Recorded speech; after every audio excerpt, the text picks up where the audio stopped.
ఆంధ్రప్రదేశ్ గిరిజన సంక్షేమ శాఖ మంత్రి గుమ్మడి సంధ్యారాణిపై మాజీ ఉప ముఖ్యమంత్రి, మాజీ గిరిజన సంక్షేమ శాఖ మంత్రి పాముల పుష్పశ్రీవాణి తీవ్ర స్థాయిలో విమర్శలు గుప్పించారు. సోమవారం జిఎం వలస మండలం చిన్న మారంగిలోని తన క్యాంపు కార్యాలయంలో ఏర్పాటు చేసిన మీడియా సమావేశంలో ఆమె మాట్లాడారు. పుష్పశ్రీవాణి మాట్లాడుతూ మంత్రి సంధ్యారాణి వైఖరిని తీవ్రంగా తప్పుపట్టారు. ప్రతిపక్ష నేత మాజీ ముఖ్యమంత్రి వైఎస్ జగన్మోహన్ రెడ్డిపై అనుచిత వ్యాఖ్యలు చేయడం సరికాదని అన్నారు. గిరిజన సంక్షేమ శాఖ మంత్రిగా బాధ్యతలు చేపట్టిన తర్వాత గిరిజనుల అభివృద్ధికి ఆశించిన స్థాయిలో చర్యలు చేపట్టలేదని ఆరోపించారు. గిరిజన సంక్షేమ శాఖలో అనేక సమస్యలు పరిష్కారం కాకుండా ఉన్నాయని, గిరిజనులు, ఉపాధ్యాయులు పలు ఇబ్బందులు ఎదుర్కొంటున్నారని ఆమె పేర్కొన్నారు. ప్రజల సమస్యల పరిష్కారంపై దృష్టి సారించాల్సిన మంత్రి రాజకీయ విమర్శలకు ప్రాధాన్యం ఇవ్వడం బాధాకరమని అన్నారు. అందరికీ నమస్కారం.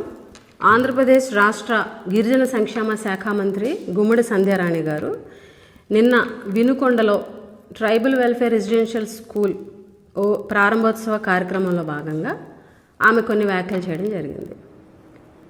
ఏదైతే ఆమె చేసినటువంటి వ్యాఖ్యలు ఉన్నాయో, జగన్మోహన్ రెడ్డి గారిని ఉద్దేశించి ఆమె చేసినటువంటి వ్యాఖ్యలు, ఆవిడ మానసిక పరిస్థితి బాగోలేదేమో అన్న ఆందోళన అయితే కలుగుతుంది. ఎందుకనంటే ఒక స్కూల్ ఓపెనింగ్ కార్యక్రమానికి వెళ్ళి, స్కూల్ ఓపెనింగ్ అంటే జనరల్గా అక్కడ సమావేశంలో స్టూడెంట్స్ కానీ, అక్కడ ఉన్నటువంటి స్టాఫ్, టీచర్స్ కానీ, కొంతమంది పిల్లల తల్లిదండ్రులు కానీ ఉండేటువంటి అవకాశం ఉంది. అటువంటి అంటే స్కూల్ ప్రాంగణంలో, స్కూల్ అంటే ఏంటి? విద్యాబుద్ధులు నేర్పేటువంటి పాఠశాల, విద్యాబుద్ధులు నేర్పేటువంటి ఒక ప్లేసు, క్రమశిక్షణ నేర్పేటువంటి ప్లేసు, సభ్యత సంస్కారం అనేది స్కూల్ డేస్ నుంచే మనకి అబ్బుతుంది. అటువంటి ప్రాంగణంలో రాజకీయాలు మాట్లాడడమే తప్పు, అందులోనూ ఈవిడి చౌకబారు రాజకీయాలు అక్కడ చేస్తూ దిగజారినటువంటి మాటలు, ఒక మాజీ ముఖ్యమంత్రిని ఉద్దేశించి సభ్యత సంస్కారం లేకుండా విచక్షణ కోల్పోయి జగన్మోహన్ రెడ్డి గారిని ఉద్దేశించి సైకో అని, పిచ్చోడని, మడమ తిప్పి తిప్పి కాలు విరిగిపోయిందని చెప్పేసి వ్యాఖ్యలు చేయడం నిజంగా దురదృష్టకరం. ఆ వ్యాఖ్యలని తీవ్రంగా ఖండిస్తున్నాం. ఈ మధ్య సంధ్యారాణి గారు రీసెంట్గా ఎందుకు ఇంత ఫ్రస్ట్రేషన్ అవుతున్నారు, ఫ్రస్ట్రేషన్లో ఏంటి ఇప్పుడు ఇలా మాట్లాడుతున్నారని ఆరా తీస్తే, ఈ మధ్య ఐపీఎల్ సీజన్లో ఆవిడకి సన్ స్ట్రోక్ గట్టిగా తగిలింది అని చెప్పేసి తెలిసిందనమాట. ఆ సన్ స్ట్రోకు మామూలు సన్ స్ట్రోక్ కాదు. అదేంటి అని అంటే ఆ లెక్కలేంటో తెలియట్లేదట. ఆ లెక్కల చిక్కులు విప్పలేకపోతున్నారట ఈవిడ.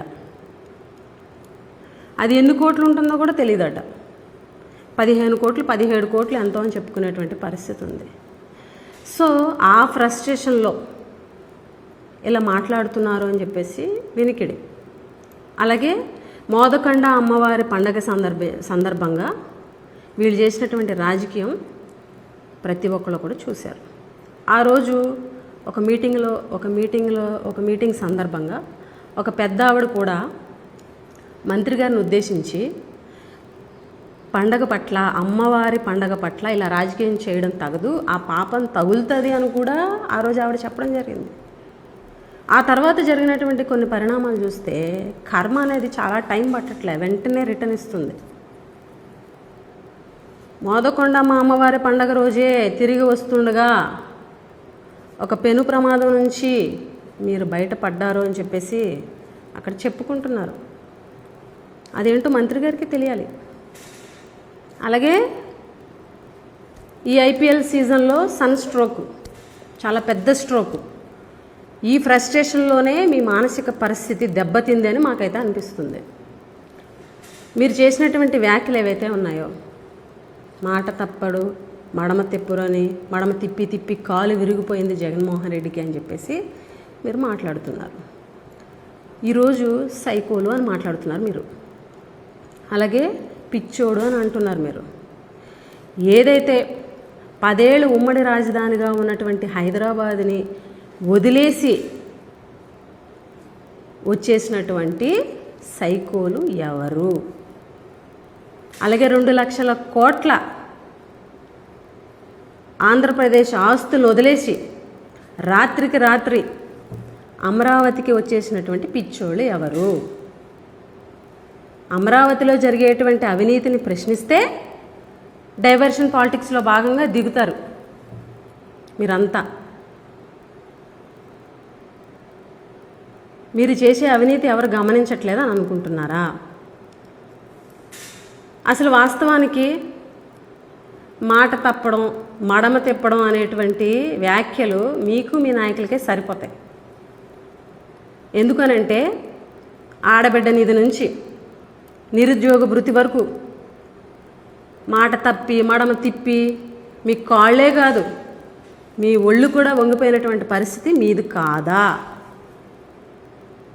అంతెందుకు, మీ దాకా వద్దాం. మీరు ఎన్ని మాటలు తప్పారో, ఎంత మడమ తిప్పారో నన్ను చెప్పమంటావా?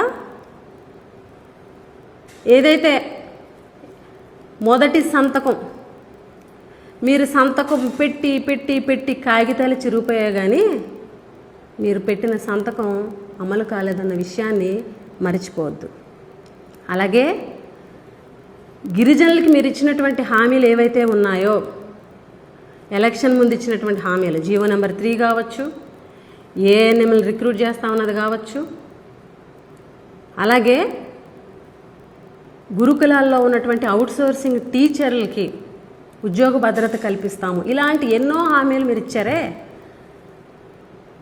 మీరు మాటలు తప్పి మడమలు తిప్పి తిప్పి తిప్పి మీ కాళ్ళు విరిగిపోయాయేమో వాచిపోయాయేమో ఒకసారి చెక్ చేసుకోండి. ఈరోజు రోడ్ల గురించి మీరు చెప్పేటువంటి కట్టుకథలు ప్రతి ఒక్కరు కూడా చూస్తున్నారు. మీకు ఓట్లేస్తే రోడ్లు వేస్తారా? మీరు జగన్మోహన్ రెడ్డి గారిని ఉద్దేశించి కొన్ని వ్యాఖ్యలు చేశారు, గుర్తుందా?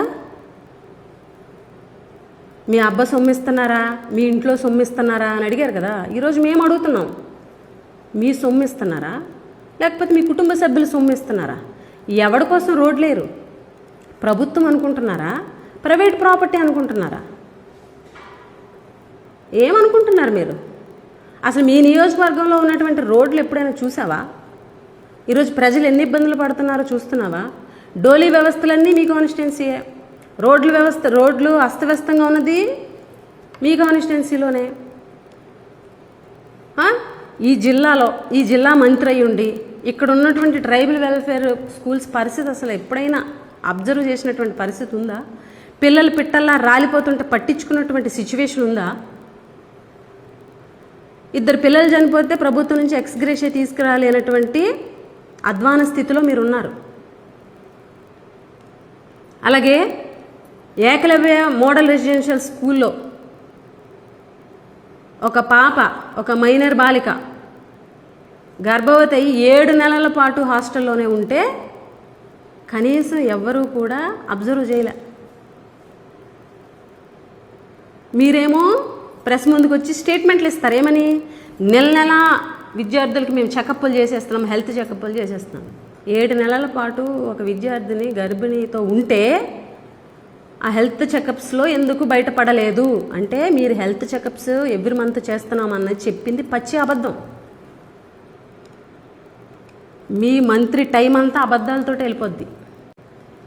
మీ వ్యాఖ్యలు, మీ మాటలు, మీ హావభావాలు, మీ బాడీ లాంగ్వేజ్ అన్నీ కూడా మీకు పదవి ఉందన్న అహంకారం క్లియర్ కట్గా కనిపిస్తుంది.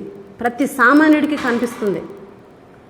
పదవి అన్న అహంకారంతో, మంత్రి పదవి ఉందన్న అహంకారంతో ఈరోజు మీరు చేసేటువంటి పనులు మీ కాన్స్టిట్యున్సీలో మీ నాయకులంటే పడదు, కార్యకర్తలంటే పడదు, జిల్లాలో నాయకులంటే పడదు, అదేవిధంగా జిల్లాలో ఉన్నటువంటి అధికారులతో పడదు, అలాగే డిపార్ట్మెంట్లో ఉన్నటువంటి కొంతమంది అఫీషియల్స్తో పడదు. మీ అహంకారంతో జిల్లాలో రాజకీయాలు అస్తవ్యస్తం చేసేస్తున్నావు. నీ అహంకారంతో జిల్లాలో అడ్మినిస్ట్రేషన్ అస్తవ్యస్తం చేస్తున్నావు. నీ అహంకారంతో డిపార్ట్మెంట్ని అస్తవ్యస్తం చేస్తున్నావు. ఈరోజు డిపార్ట్మెంట్లో మీరు చేసేటువంటి రాజకీయాలకి, మీ వ్యవహార శైలికి నచ్చక నెలల తరబడి ఆఫీసర్స్ సెలవుల మీద వెళ్ళిపోతున్నారు. తర్వాత బతిలాడి తెచ్చుకుంటున్నటువంటి మాట వాస్తవం అవునా కాదా? ఈరోజు మీ డిపార్ట్మెంట్లో పిల్లల కోచింగ్ల పేరు చెప్పి డబ్బులు దండుకున్నటువంటి పరిస్థితి మీది. అలాగే ఈరోజు డెప్యుటేషన్స్ అని తీసుకొచ్చి గందరగోళం సృష్టించి సొమ్ము చేసుకున్నటువంటి పరిస్థితి, దుస్థితి మీ డిపార్ట్మెంట్లోనే ఉంది. పదవి ఉందన్న అహంకారం. ఈరోజు సైకో ఎవరు? నువ్వు సైకో కాదా? 5 ఆడబిడ్డలు పాపం ఎప్పటి నుంచో ఉద్యోగాలు చేసుకుంటుంటే వాళ్ళని నీ సైకోతనంతో, అధికార అహంకారంతో ఉద్యోగం నుంచి తీయించారు. ఎవరు సైకో? మీరు కాదా సైకో? అలాగే మీ పిఏ మీద ఆరోపణలు చేసినటువంటి ఒక అమ్మాయికి తిరిగి బాధితురాల మీద కేసు పెట్టి ఆ అమ్మాయిని జైల్లో పెట్టించావు. ఈరోజు ఆ అమ్మాయికి పోస్టింగ్ లేకుండా 3 పిల్లలతో రోడ్డును పడేసావు. సైకో వ్యవహారం ఎవరిది? ఆడబిడ్డలన్న కనికరం ఉందా? చిన్న పిల్లలతో ఒక అమ్మాయి ఇబ్బంది పడుతుంది, 3 పిల్లలతోటి, భర్త లేని ఒక ఆడది ఇబ్బంది పడుతుంది రోడ్డు మీద అని బాధ ఉందా? లేదు. పదవైన అహంకారం, పదవి వచ్చాక అహంకారం వచ్చింది. అహంకారంతో పాటు సైకిక్ మెంటాలిటీ కూడా వచ్చింది. మీరు జగన్మోహన్ రెడ్డి గారి గురించి మాట్లాడుతున్నారు. ఇంకొకసారి జగన్మోహన్ రెడ్డి గారిని ఉద్దేశించి మాట్లాడితే మాత్రం మీకు బాగోదని కూడా మేము హెచ్చరిస్తున్నాం. మీరు ఒకటి మాట్లాడితే 100 మాట్లాడతాం, 100 కాకపోతే 1000 మాట్లాడతాం. వాళ్ళు దగ్గర పెట్టుకొని మాట్లాడండి. మేమందరిని అనట్లేదు కదా, సభ్యతతో మాట్లాడే వాళ్ళని ఎవరిని ఏమనం. సభ్యతతోటి, సంస్కారంతో వ్యవహరించేటువంటి మీ ప్రభుత్వంలో, మీ పార్టీలో బోల్డ్ మంది మహిళలు ఉన్నారు. వాళ్ళ గురించి మాట్లాడలేదు కదా. ఉన్నారు కొంతమంది అహంకారంతో, సభ్యత సంస్కారాన్ని మరిచి, మాజీ ముఖ్యమంత్రి అని కూడా చూడకుండా ఇష్టం వచ్చినట్టు ఆయన్ని తిట్టేవాళ్ళు మాత్రం ఖచ్చితంగా మేము వదిలిపెట్టాం. మళ్ళీ తర్వాత విమర్శిస్తారు. తిరిగి మేము మళ్ళీ మాట్లాడితే లబోదిబో అని చెప్పేసి వచ్చి గిరిజన కార్డు, దళిత కార్డు, మహిళా కార్డు అన్నీ ఉపయోగిస్తారు. మీ నోరు మంచిదైతే అందరూ మంచిగానే ఉంటారు. కాబట్టి నోరు అదుపులో పెట్టుకొని జగన్మోహన్ రెడ్డి గారి గురించి ఉద్దేశించి మాట్లాడేటప్పుడు వాళ్ళు దగ్గర పెట్టుకొని మాట్లాడాలని ఈ సందర్భంగా హెచ్చరిస్తున్నాం.